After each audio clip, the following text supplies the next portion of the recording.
42, I think it is. Or is it 43? 43. Is it 43? I think so. Hell yeah, and welcome to episode 43. Maybe we 44. think, of the Temple Bauld podcast with me, Jim Wynn, and Philip Noon. Philip, the highest bidder. The highest bidder. Well, so Jim, what we're going to do this week is everybody, we probably have, there's a lot of new people coming to us this week because of a video that went viral for us during the week where we found out about a wedding band that was charging €20,000 for a wedding. Now, if you're getting it, fair play to you. What? Yeah. 100% fair play to you. But we're going to do a full episode on kind of the wedding industry in Ireland. And we're going to circle back. We're going to have people from the wedding industry in Ireland joining us. I was chatting to a lad today. He is in a wedding band and he's a great lad. He's going to come on now with us hopefully next week. So we're going to circle back to that. But I think we should touch on it very briefly. And it's kind of, everything has a price point. Mm. And everything for weddings, especially, you add on money. Like I know, even for me, if someone asked me to do a wedding, I charge more money. So it's like, it's a wedding thing is like a basic. It's, you could say it's a free for all for people to charge more than they would usually charge, in a way. Well, I wonder why that is. Well, I suppose why I felt what I felt on it was, listen again, 20 grand if you're getting it as a wedding band, fair play to you. But 20 grand, you'd probably get the Coronas. You'd probably get, some of the biggest established Irish acts. And these are bands that can charge that because it's tickets. Yeah. Like, let's say your dream wedding band is 20 grand. Okay. Now, it's not up to us to decide whether this band is worth the 20 grand, right? I'm sure we're going to have an opinion on that. Subjective. It's subjective. But I suppose at a price point, I'd be looking for value. Yeah. If I'm paying 20 grand for 2 hours for a band. But what's value? Playing covers. What's value to you, Philip? Well, what I'd want an established act, not playing Mr. Brightside. Country Roads mashup. Yeah, I know what you mean. You'd kind of want it to be, if you're paying that much money, you'd want it to be something that your guests at your wedding couldn't deny, or would all have never seen anything like it before. That's it. So like it'd want to be a real day maker. Because you booked acts in the Middle East, and there was some that you could get cheap, some international stars that you would get nearly the same price. So there was an international rapper who's very famous. Yeah, we can't obviously we can't name him and say it, but actually it's not Diddy. It's definitely not Diddy. But if anybody goes to the comments on the TikTok page, I think you mentioned him. Oh, did I? Yeah. Okay, I think you put him in there. But he was $15,000. Right. And a plane, so like his plane ticket, first class, obviously, and he was $15,000 to book for 2 hours. Yeah. And he was everybody's heard. Yeah, you would have heard him on the charts. Yeah. So yes, when I first saw the video and heard about it, I was shocked myself. But of course, if someone will pay it and that's what they're getting, that's the way it is. That's how the free market works, as they say. But it was shocking, and you'd wonder who is paying that much for cover band. It's actually funny you should mention that because. And why aren't they booking our gigs? Why aren't we getting the 20 grand for? Actually, so I'll come to you one in a second. Somebody came at us in the comments of that and said musicians should be thriving and not surviving, and this girl herself is a musician. I think she's a record deal. I'd never heard of her until I seen her in the comments. And she basically jumped on the video. She didn't look in to see what the podcast was about. She just jumped on the video and what we were saying. All we said in the video was there's a band out there charging 20 grand. We didn't give our opinion on it. We basically said, what are you paying? And she went on this rant about how musicians should be doing better and everything. And we're musicians. Yeah. You didn't even look to see what the podcast is about. The podcast is hosted by two working musicians. But that's the thing. Isn't that like a great analogy for social media in general? 100%. And I guarantee I'm guilty of it as well, and so are you. You go into something and it's not like, it couldn't be, somebody could have one intention of doing the video, and then you just go in it and you just get triggered by something in it that doesn't sit, that just hits you in the trigger points, and suddenly you're like, you're off and you're on your soapbox and away you go. And we're all, and in a way. But this musician wrote at length a detailed paragraph breaking down prices to justify the 20 grand. I'm not saying the 20 grand's not justified, but I'm saying, like, you just come into the comments and you just attacked us for trying to bring musicians down. We are actual musicians. This is actually what we do. And we're not we're not begrudging anybody, because some of the best bands in Ireland, and we can say this, the best wedding bands in Ireland are probably 10 grand. The wedding bands that I know, like there's probably 5 to 10 of them in the upper echelon of Irish wedding bands. And these boys, I was in a wedding band for 5 years. I know these lads and they're phenomenal. I know these bands and they are class. You'll see them if you go into Dundrum Town Centre and there's an opening or something, or there's, these are the bands they get. They're they're the big corporate bands. If you're at an RTE function night, these are the bands that they're hiring. And yes, they're getting the upper pay scale, but that's 10 grand. When I heard 20, I was like, fuck off. Fuck off. And the band is getting 20. We don't do you want to talk about who that was? Or no. There's no point in naming them. Everybody knows who they are. We can't. I don't think we really can name. Well, we can, but it's not. Yeah. I mean, it's we no need to. You can if you're really interested, you can go past the clickbait and find it. So we did a wedding when I was in that wedding band, and this will tell you about price points. It was in Adair Manor, and it was in the mid-noughties, and it was for a very, very famous, wealthy Limerick man. Okay. It was his daughter. Maybe he's not from Limerick. I know he is. Anyway, the hotel's a clue. So it was his daughter's wedding. Right. And we were the band after. Guess who did the first dance? Lionel Richie. Oh, God. Lionel Richie sang 3 Times a Lady. He sang 3 Times a Lady, and we had to go on after him. After Lionel Richie. Now, to be fair, it was just full of billionaires and millionaires, and everybody was rich, and it was a very, very wealthy racehorse owner's daughter. Right, yeah. Again, the hotel's a clue. PJ McManus. And JP, but yes. Yeah, I know. Well, that's his dyslexic brother. But it was, So it was JP's daughter, and Lionel Richie did the first dance. No way. Did someone say that in the comments in that thing? Yeah, but I didn't want to write in the comments and say I actually had to go on after him. Our band went on after him. What a feeling, Philip, dancing on the ceiling. Dancing on the ceiling, but I wonder how much he got for that. Do you want to say how much the band got? I can't. No. I can't. But I can guarantee you, it wasn't 20 grand. I can say that. Right. Okay. I can't say how much it was, but do you think Lionel got 20 grand? I'd say Lionel would he have got $1 million? Oh, fucking hell. Yeah, maybe. Because just when we were talking about that, so in the Middle East, when I was out there, the bigger acts. Now, there's one guy, he got $6 million for doing 45 minutes.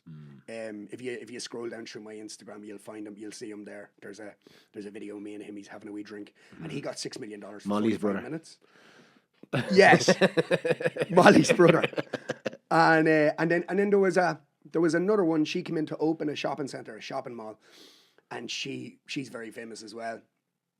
She's still living on the block. All right, yeah. She got $2 million. Did he or didn't he? That's going to be a new section, by the way. Oh yeah. But she got $2 million. So this one, did he? There's I don't know if it's her fragrance, but there's a certain glow about it. Yeah.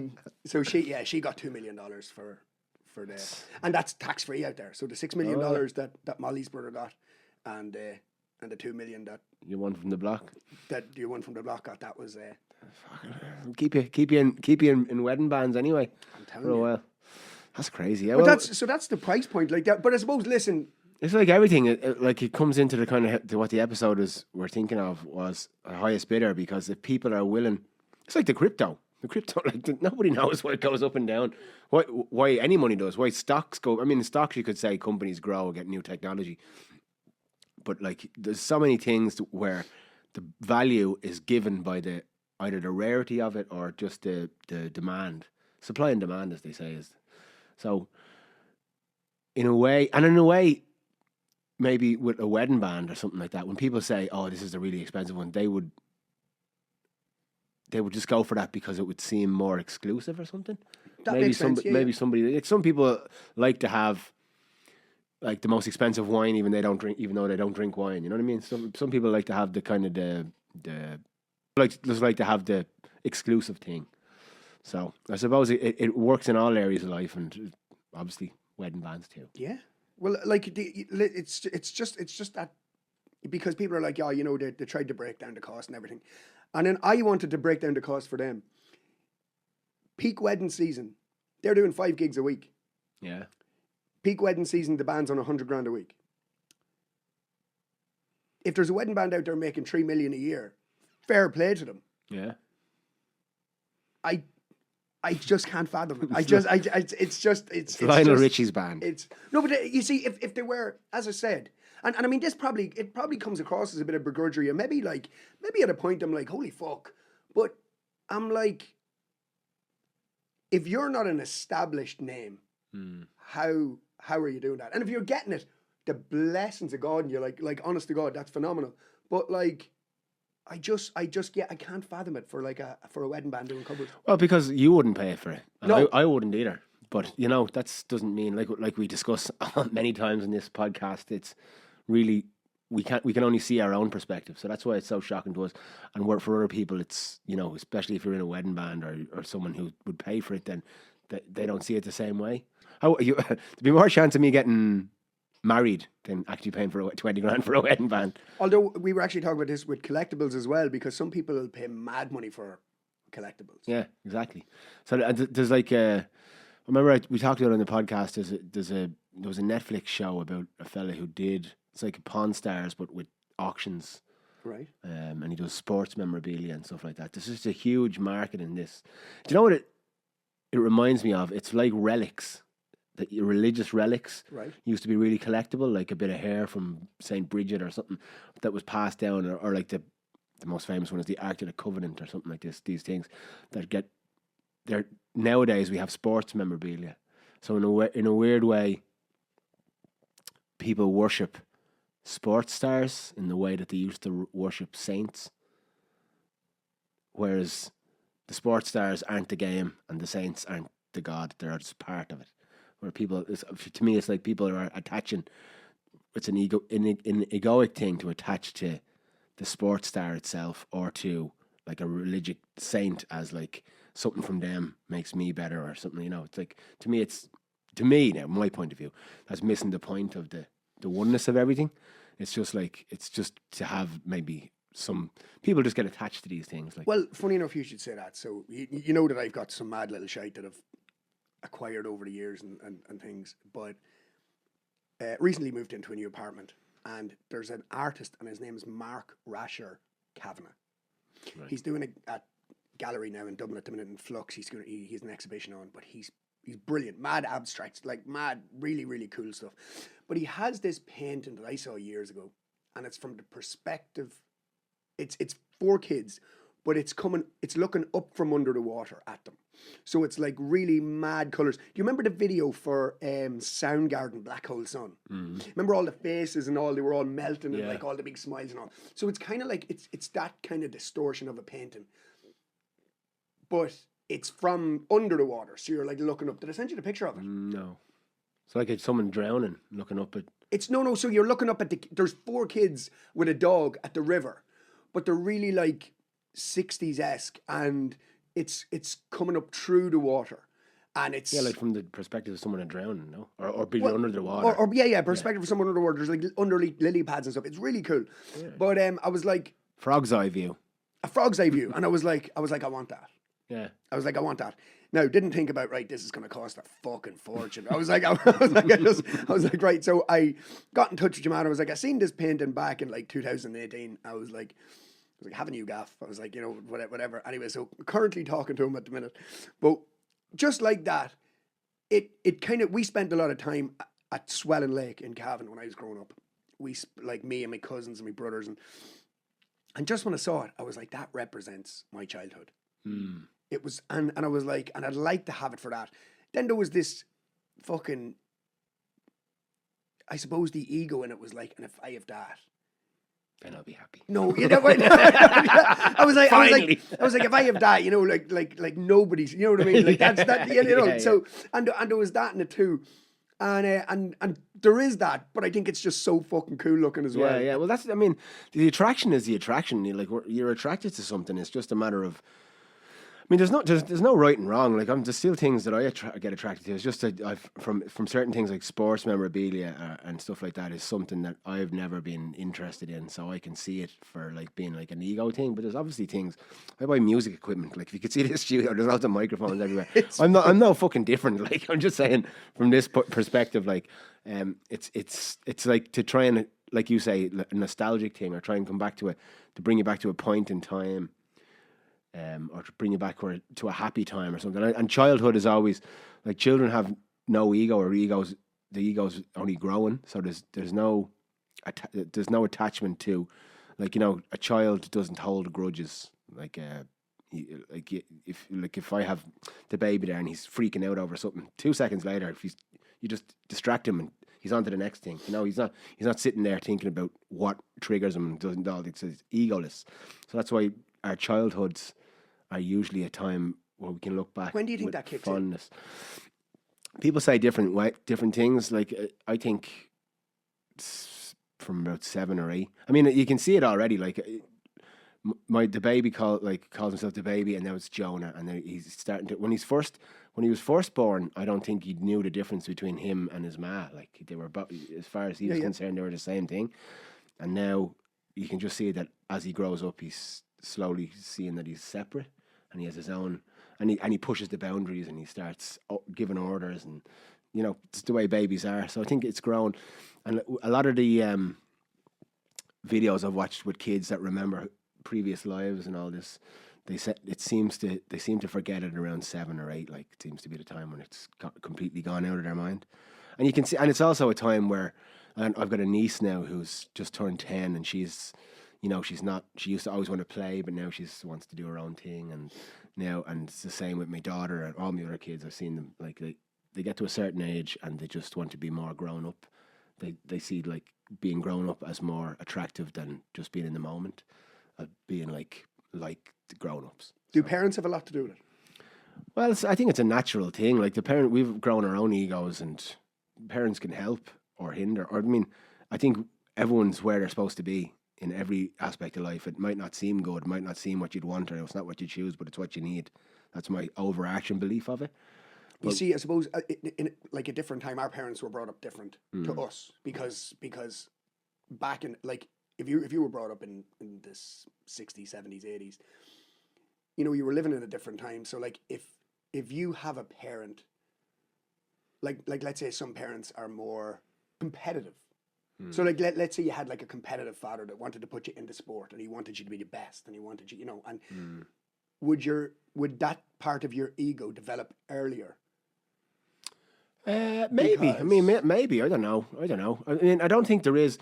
I think there's no one thing for everyone. Like, there's no, like, there could be, for a lot of people, maybe that would maybe it happen earlier, but not for everybody. So I think there's always exceptions to the rule. There's no one rule for everyone. So I think that's how, I watched a documentary recently about the Liver King. Have you ever heard of this fella?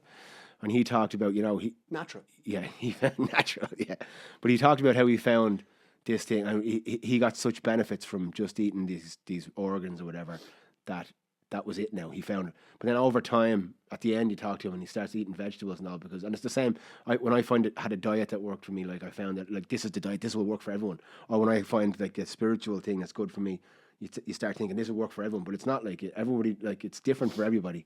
And what works for you won't necessarily work the same for somebody else. So I think that's why everybody has to find their own path. And that's what I like about the Law of One, especially because it says, take what resonates with you, and everything else, leave it behind, no matter how. You don't have to. It's not like if you get something from the Law of One, it doesn't mean you have to believe the whole Law of One.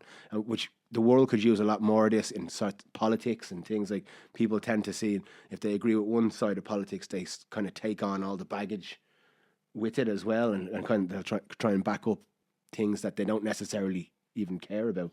Because you remember, I sent you something the other day, and I was saying you kind of touched on it a wee bit, but whether you're far right or whether you're far left, you're not wrong. No, in your belief. In your belief, and according to other people, you're right. You're right. Like, that's what I mean. Everybody thinks they're right. If the people who've done the worst things in the world at the time, at least, thought they were doing the right thing, there's very few people who, like, knowingly, even people who are doing what they know as a societally is wrong, to them it's a compulsion, or like a serial killer or a sexual predator or something. They might know it's wrong as a society, but to them it's like a release or whatever. So to that, to people, and knowing that, and it comes back to kids as well. It doesn't mean you let people away. Like the kids, you have to protect them from themselves. In terms of, but you can teach them, and you don't have to hate them. Like if a kid does something wrong, you don't go fucking hate them. You realize that they don't know any better, and you look at it from that point of view. And that's the way I look at the world in terms of politics. I've got so many friends now who are down the rabbit holes with. I know, like with immigration and stuff, and it's the same with. I know, but it isn't about, like, again, I don't think it's about going down the rabbit hole with it. I think that's what they're shown, and that's what they believe, and that's so they're right. But then the people on the other side, like the people on the far right are like, right, Ireland's full, this and this and this, and then the people on the far left are going, no, Ireland travelled all over the world, and Ireland, if you can't be racist and Irish, and so there's a full spectrum on that, right? And both those sides believe they're right. So they're not like, and it's when the anger gets into it, it's where it twists a little bit, because the people on the left are going, well, you're a fucking racist bigot for being like this, and the people on the right are going, well, you're a fucking lefty and you're sheep. Yeah, but what it is it becomes a generalization. I'll give you a good example, because I saw one today. There was a cryptocurrency magnate or something. His daughter someone tried to kidnap his daughter in Paris. Right. And a Muslim fella saved the daughter from all the kidnappers. He wouldn't let go of her, and all the kidnappers ran away. And in the comments, because you see a lot of people complaining that Paris is taken over by immigrants, whatever. And in the comments, everyone's like, "Oh, you see a Muslim man," and it's like, just because you see a video of a Muslim man doing something terrible doesn't mean all Muslim men do terrible things. And just because you see a video of a Muslim man do something heroic doesn't mean that all Muslims are heroic. They're just people like everybody else. They're capable of the best and the worst things like everybody else. And if you keep watching, like we say, the algorithm shows you what you're engaging with. So if you're watching a video and you keep complaining about whether it be lefty sheep or right wing bigots or whatever, that's all you're going to see. And but you just, if you not ignore it, but just realize that everybody is just reacting to the energy that they're putting out and receiving at any given time. So not to generalize. So if you see a video of someone who, like, say if you're worried about immigration and you see a video of immigrants doing something bad, can you not see that then that doesn't mean that all immigrants do bad things, or the majority? And just because you see someone of a certain race, religion or creed do something good doesn't mean that they're all good either. It means, like, you just have to realize that people are human beings and everybody's capable of the best and the worst things. And so it's just a matter of seeing people as in the process of learning. And the way you accept and love the world, and if from my own point of view, I don't see any of this stuff because I don't engage with it. Okay. So I believe that from the more that we accept people, the less that this stuff in the world will actually happen, because I believe we're creating it through our own fear or acceptance. Yeah, okay, I agree with that to a certain point. I have agreements and disagreements in all of it, but I think you've hit the nail on the head with that. I think there are societal problems in Ireland at the moment. Oh yeah. I believe that people on the left and people on the right and people on the left, I believe that the comment section and everything and all the fighting and everything, I believe that everybody's energy is being spent in the wrong place. If there are societal problems, if there are issues with immigration, listen, I have my own view on it, right? It's not for me to come out and just air everything. I have my own view on it, but I don't believe people are spending their energy in the right place.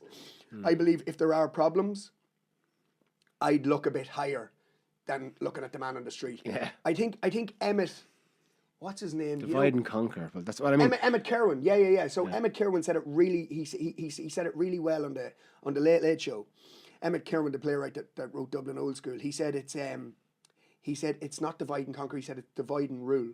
He said, because if you're looking at your neighbour, he said you're not looking at You're not looking at the banker. You're not looking at, and he said this was after the financial crash in 2008. He said it wasn't fellas in tracksuits ruined this country. He said it was fellas in suits.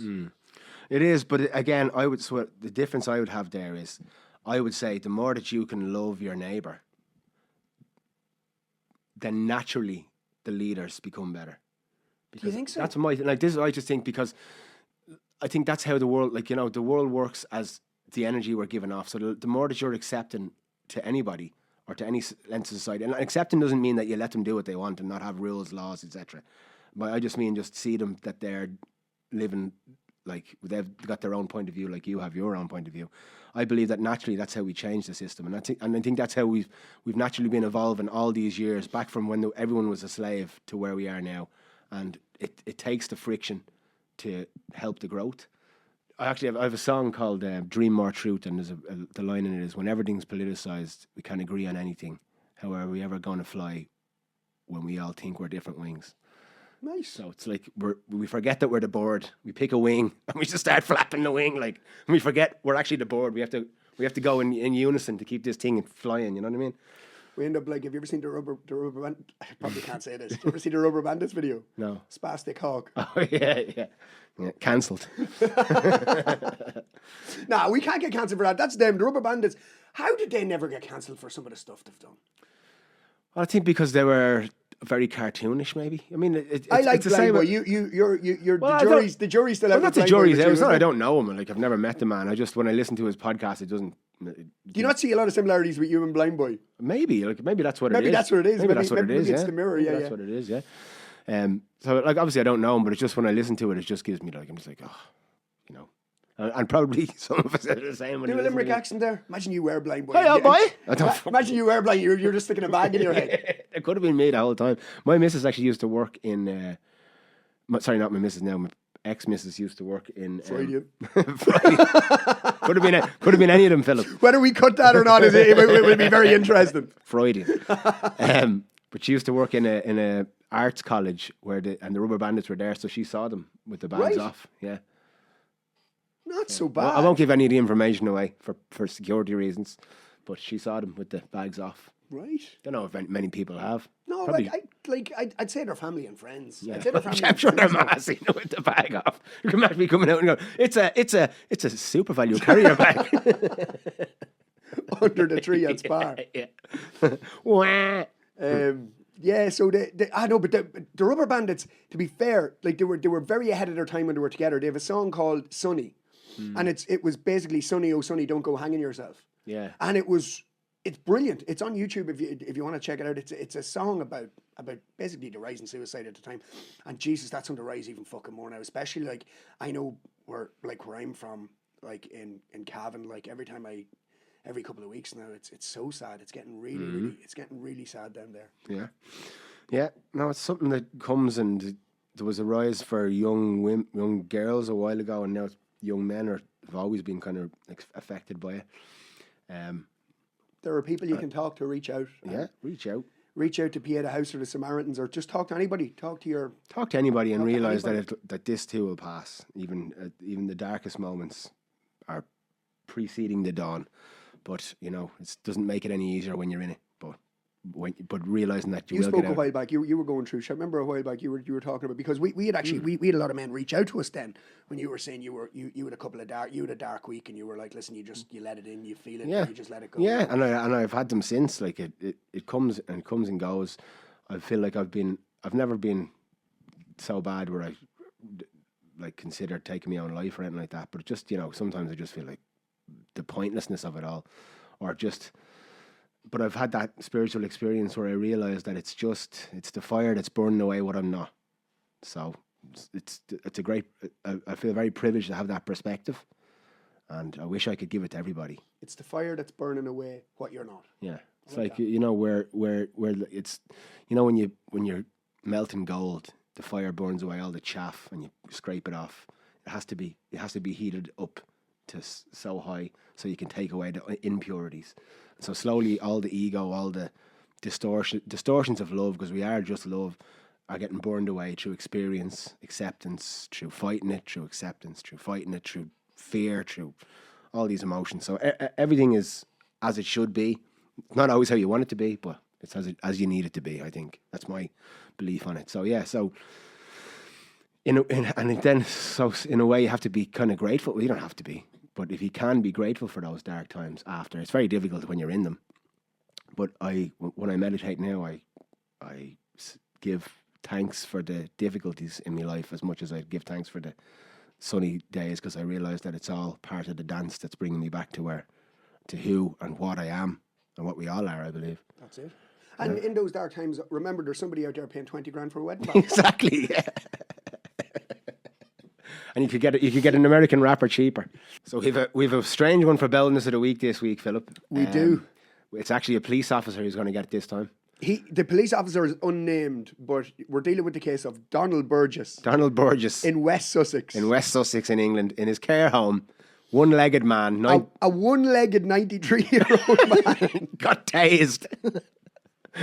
Got tased in his wheelchair because he was holding a butter knife. He was in his care home and he had a small cutlery knife. And the police officer in question thought it'd be a great idea to fucking full-on taser him. He might have thought he was dead to begin with. Just got to bring him back clear. But like, how it didn't kill him. Yeah. It must be made of stronger stuff. But yeah, that policeman is definitely getting Boldness of the Week. Yeah. So, I mean, I'm sure police have got some horrific things to deal with, but a 93-year-old man in a care home with one leg in his wheelchair, with holding a butter knife. Holding a butter knife. He wasn't going to do much damage. I don't think the tasing was necessary. So... Like, realistically, what you could have done was you could have just stood with him until he got tired and put it down. You know what I mean? Like, he could have just waited. He would have gone. He would have fell asleep eventually. Honest to God. You're getting hungry there, Donald, are you? It's any butter to be had, lads. Like, when I seen it, I was like, right, a 93-year-old man with a knife. No. A 93-year-old one-legged man sitting in a chair with a knife. Yeah, in his care home. Yeah. And the police thought it'd be a good idea. I wonder why the police came, though. That would be. He must have threatened someone with the knife. No, he was definitely acting the bollocks, 100%. Yeah. Like he was there saying, "I'm going to stab everybody," and all. And realistically, a bit of common sense would have went, Donald. Like actually, and funnily enough, now that brings it's kind of relates back to seeing the world as a child, because in that case, the police officer reacted to this as someone who they would be a criminal holding a knife, and they treated them the same way instead of looking at it from the perspective of. This is of a rational human being. Yeah, of a rational human being. But that's what I mean. We all look at things so irrationally, especially on the internet, that it's just a similar. It's a thing that ties in. This man has one leg and he'll do fuck all. He'll do fuck all. He'll butter your bread, and even then it's probably difficult. The butter would have to be well softened. Oh my God! Although.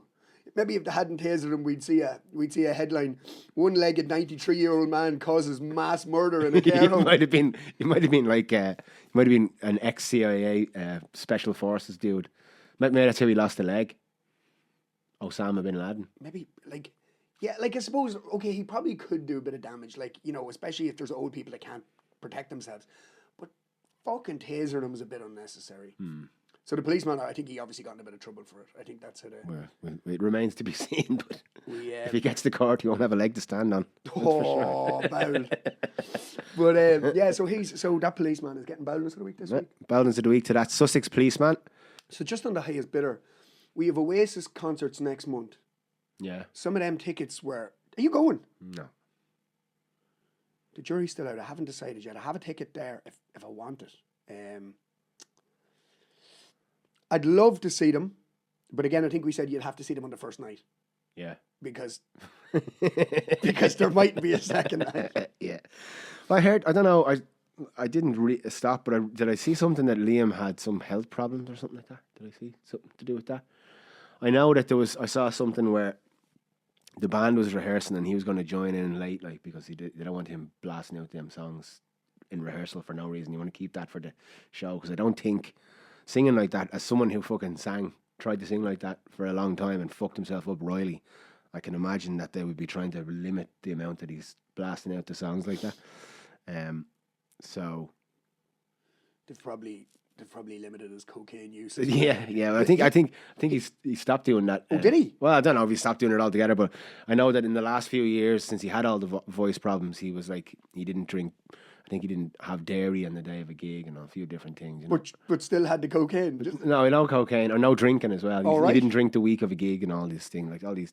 Because he was going on mad ones. Remember he'd tweet at like 3 o'clock in the morning, he's him in the kitchen and all, like giving it the big one in front of the camera and all. He's nuts. Yeah, no, but he's a rock star. You know what I mean? He's Probably the last rock star. Yeah, he is a rock star. The last rock star, would you say? I don't know enough about Fontaine's DC to know if they're. I know they're an incredible band. I don't know if they've the I potential had to a be thought rock about stars. them the But other day. What did I had a thought about them the other day that he's going to be the next Bono. People in Ireland will start hating him if he because he's very politically based. oh, is he? I think so. Yeah. Oh, your man's after getting terrorism charges, Macara, or from Kneecap. Oh, did he? Yeah. I don't know. I like again. I have no opinion on it. I don't know what's going to happen. I'm being very diplomatic. I think they can do fuck all there. To be fair, like, I think they can terrorism. do You say? terrorism charges. No, I mean, I don't think so. Terrorism charges for I think it was something to do with a Hezbollah flag. I think that's Bauld. Right. I think that's Bauld. Well, but are they not starving terrorism charges. I don't starving know, children's grand, but you know you can't be holding flags. That's just that's terrible. Carry on. But yeah, no, I had that thought the other day. I just thought that because I heard your man talking about something, and apparently they have a lot of political views on things, and I just thought that's the kind of thing that Ireland will accept until if they get bigger. Yeah. Then Ireland will start hating them. That's just the way it goes. The notions kick in.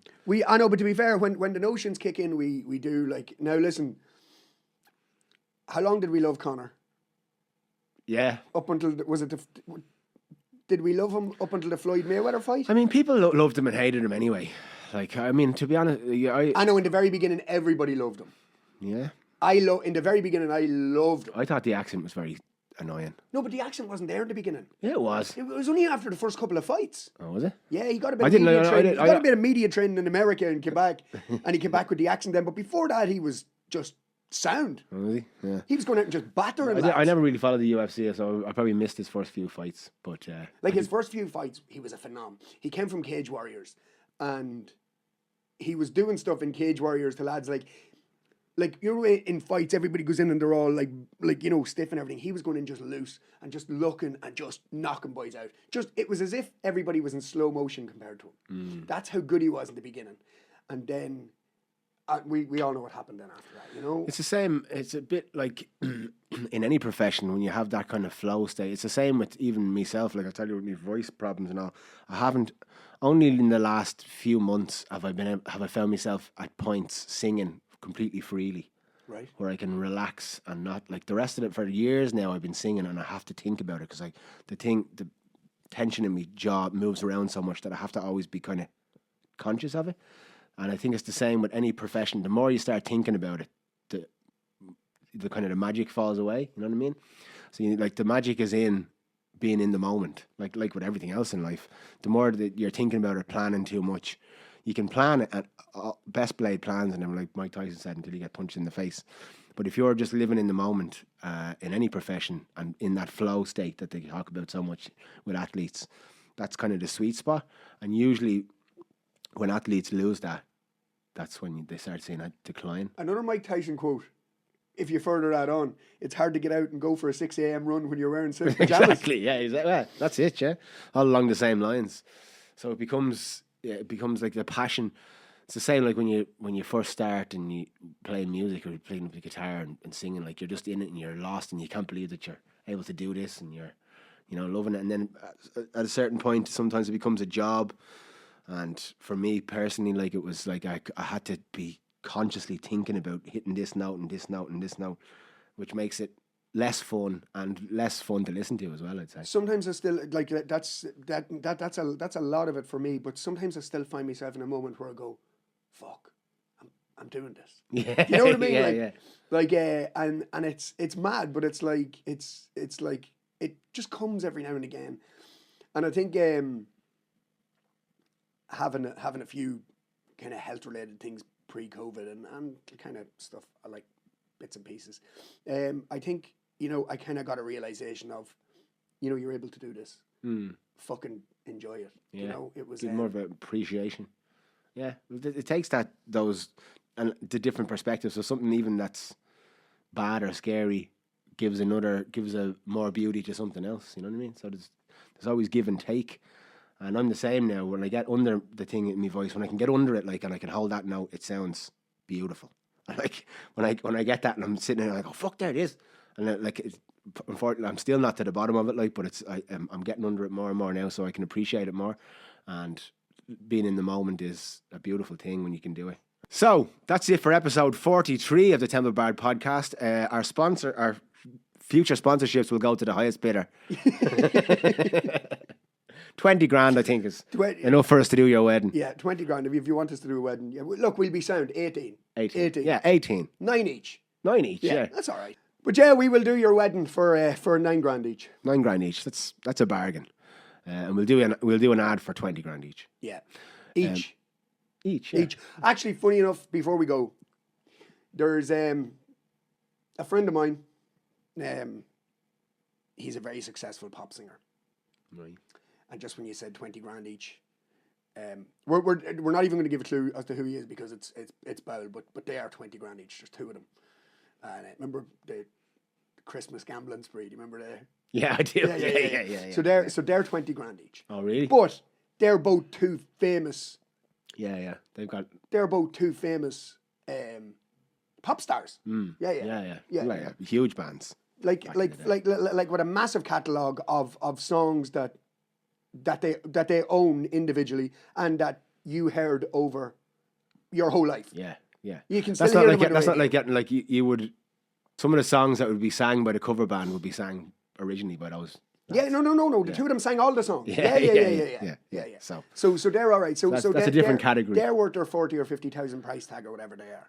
And just for the pictures you get for the wedding and the bragging rights. 100%. Yeah.